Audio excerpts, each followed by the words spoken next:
still work around it. They can still force Blacklist International to follow their tempo.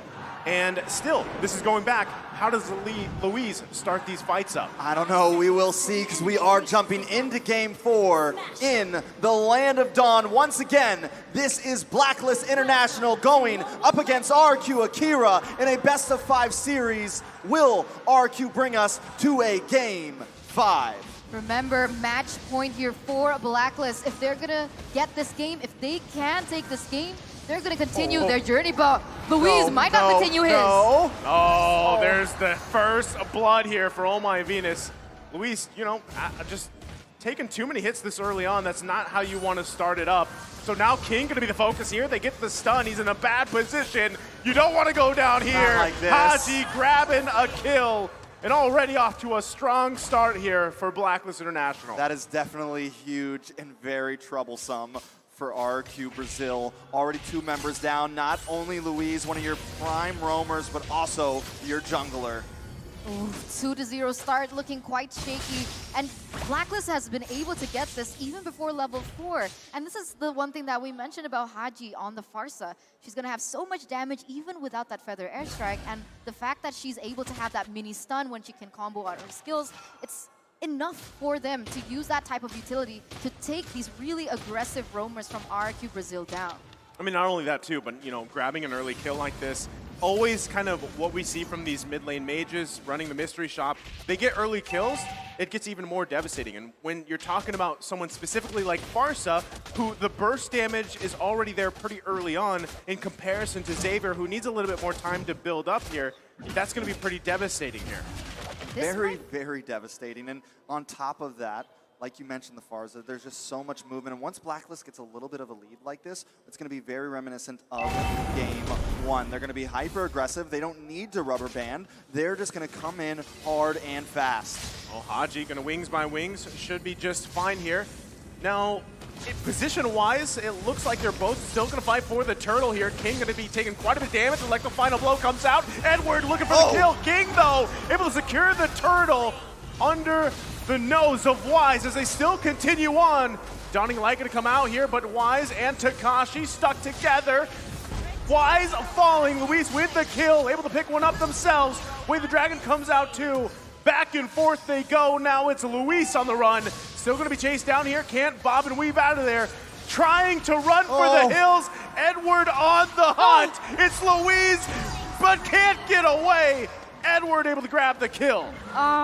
He was so close to escaping, but unfortunately at the last moment, even before King was able to help him out, he had to get taken down. Now Blacklist with the 1,000 gold lead, but Haji in the mid side, he's gonna get taken down, and a really good trade for RQ Brazil, as now they're gonna center their focus onto the next control on the map.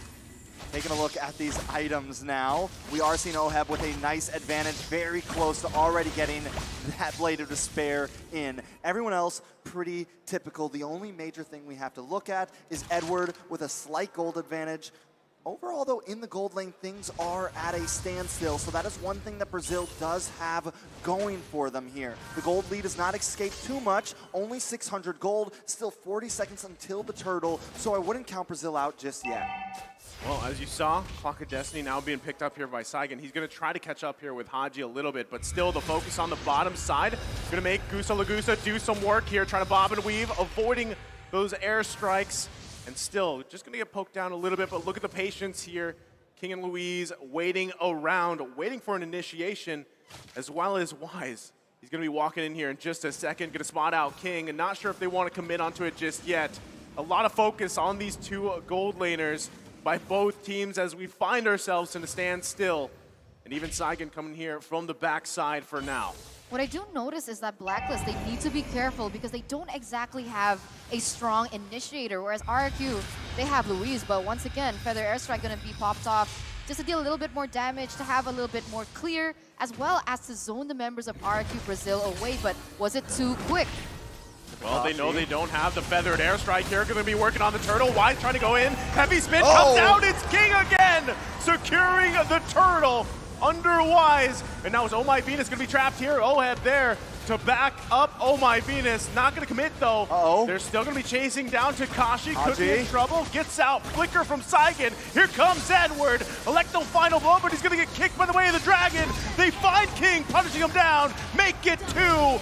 Blacklist International punishing RRQ Akira. This is definitely very troublesome. Saigon trying to do something there, but Blacklist does not want to give this up just yet. It does seem like finally they're going to back off, but not until they push Brazil all the way back to their base. And at this point, Blacklist is just going to start hunting, taking out some of their jungle and feeding off of Brazil's own resources. I mean, Farsa has been so huge in all of these skirmishes, right? And if we take a look at these sub-emblems, we see that she's going for more penetration. And even without those core items earlier on, she only has the Clock of Destiny, if I'm not mistaken. Without the Winter Truncheon, she's already dealing that much damage. So imagine the Winter Truncheon coming through. She has more damage from, let's say, the Holy Crystal if they want to be crazy about it. That's just so much magic damage that they need to be able to get free. Whereas when we look at RRQ Brazil, with the way they're going for these team fights, Luis is primarily just trying to protect Gusta Lagusta, and therefore he's unable to make those plays into the back line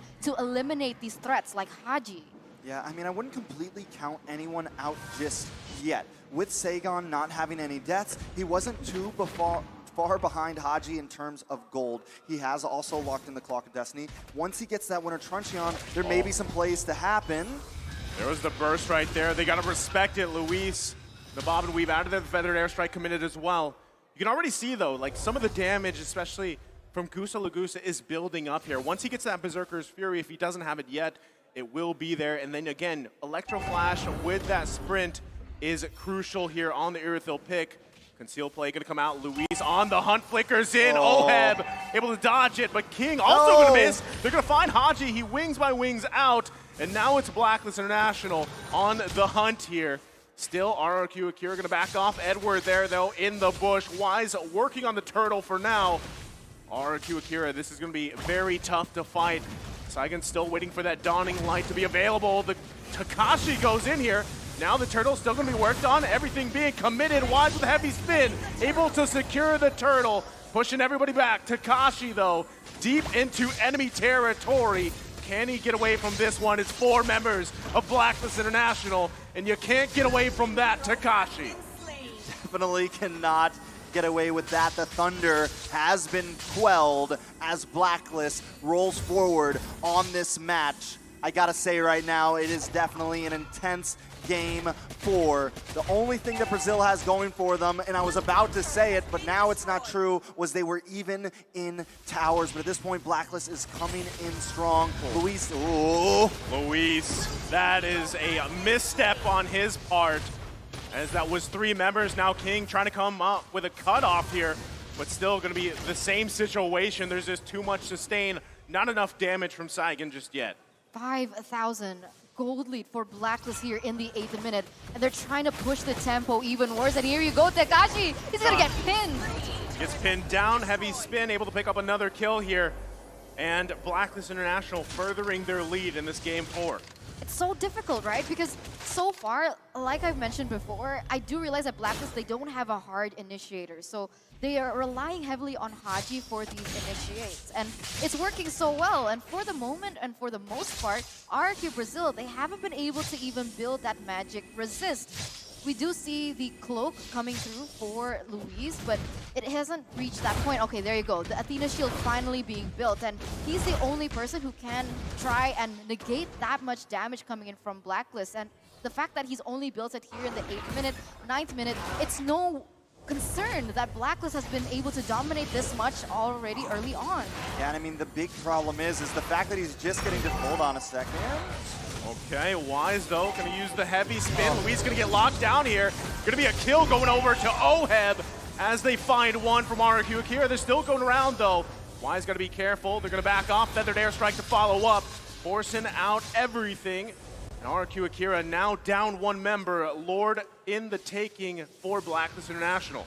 That is definitely bad. And before the downfall of Brazil interrupted me, what I was going to say was, the fact that they're just getting defense against Haji is definitely troublesome, because now, as we're into the 10-minute mark, we have Oheb to worry about, who has gotten a lot of items, and now King in trouble. Yeah, there's no way you can get out of there. King was trying to get the opportunity to go for that retry still if he could. I mean, that happened, you know, we saw that happen to the Turtles, but by this point, Blacklist International not going to let that happen. Definitely not going to have to let that happen. But Brazil wants to keep on fighting. They find Edward there. Oh, Edward, you can't escape that one. Gusa Lagusa able to pick up a kill. Feathered airstrike coming down. He's going to sprint out of there. Now Wise committing the heavy spin, looking for a cutoff. Finds Gusa Lagusa. One hit away, going to be able to survive. And now it's King going in. Wise could be in trouble here, but the damage from Oheb is too much. Takashi now going to be out of position, has to flicker out, still chased to the base, and just another hit away. Oheb just showing those guns and now focusing on the tier 2. Lord already marching down there in the top side as Blacklist, even though they lost a member there, they are going to be able to still put that pressure in the mid as they're looking for more. Inhibitor turrets not taken down just yet, so for the moment, RRQ Brazil, they're still staying relevant in the game, although they are losing at 7,000 gold deficit. It seems like Blacklist have not found the means to be able to really penetrate through. You know, Takashi right now is literally hanging on for dear life with his team. I mean, literally hanging on to every member of Blacklist, trying to just buy Brazil some time right now. Every time he goes in that back line, he is surviving a little bit longer. We saw him get caught up one time, but now, hold on. Oh, no! Coming down, look at the burst damage. Oheb picking up a kill. King gonna be out of position a little bit here. He was waiting for the moment that they could find anything. Gusa Lagusa, is he gonna be stopped? He's able to survive a little bit longer. Still RRQ Akira trying to hold on, but again, Oheb has the damage. 6-0-2 on that iconic hero of his, and they might be pressing the situation even further. Focusing on the top side, gonna go ahead and grab this inhibitor turret. King now finally back in the base here. Edward grabbed that bottom. They're holding on for dear life. Feathered airstrike gonna be committed, and it's another one. Oheb able to secure another kill, pushing them back further. Wise cutting off Gusa Lagusa. Edward on the follow-up, but should be able to get away here. Base almost fully explodes. The flicker comes in. Can they still follow up? Gusa Lagusa still on the run. Where can he go? Blacklist International on the hunt here. He's buying time, but at what cost? Still going, can't get the kill. Haji to clean up. Definitely a valiant effort though, and at least he pulls Blacklist away from the base, and he does buy time in fact, but just enough time for the Lord to be back on the map into the hands of Blacklist. But I gotta say, right, that was genius, because if he didn't pull that, they would have ended that game, but RRQ Brazil, with that play from Gusa Lagusa, they're going to be able to prolong and try and recalibrate themselves, recalibrate their mentality of what exactly type of gameplay that they want to go for here, even though Blacklist is going to be able to get this next Enhanced Lord. But looking at the items, things are looking quite bleak, right? I mean, the problem is Gusa Lagusa, she has her items, right? You already have the crit, you have the attack speed, but the problem is because of that range, because of how big that Farsa's ultimate is, he can't get close enough to deal the damage, and it must be so frustrating. Yeah, definitely very frustrating, especially the fact that Luis can't get in there to help at all, right? Every time he goes in, he's getting melted down, but the question on everybody's mind, can they defend this push? Well, they're going to have to deal with it as Lord in the mid lane. Flicker's coming in. Takashi trying to make a play, buy some time and some space. They're still going at Edward in the backside with Electro final blow. Dawning Light to follow up. It's not enough. Oheb does fall, but Gusa Lagusa as well. Both gold laners are down. Still the action ensues as Haji grabs a double. Takashi once again all alone here. Now Edward trying to push in the waves. Takashi trying to buy time. 3 versus 1 in the jungle. They just can't get this guy off of him. And Edward, look at the end of the game. Electro final blow comes out. Feathered airstrike. Look at the time. Takashi finally falls. And Blacklist International one step closer to making history as they take the series. What are the Brazilian kings to the queen herself? Blacklist International with a stellar performance. They have sent RRQ Akira crawling back down to the lower brackets.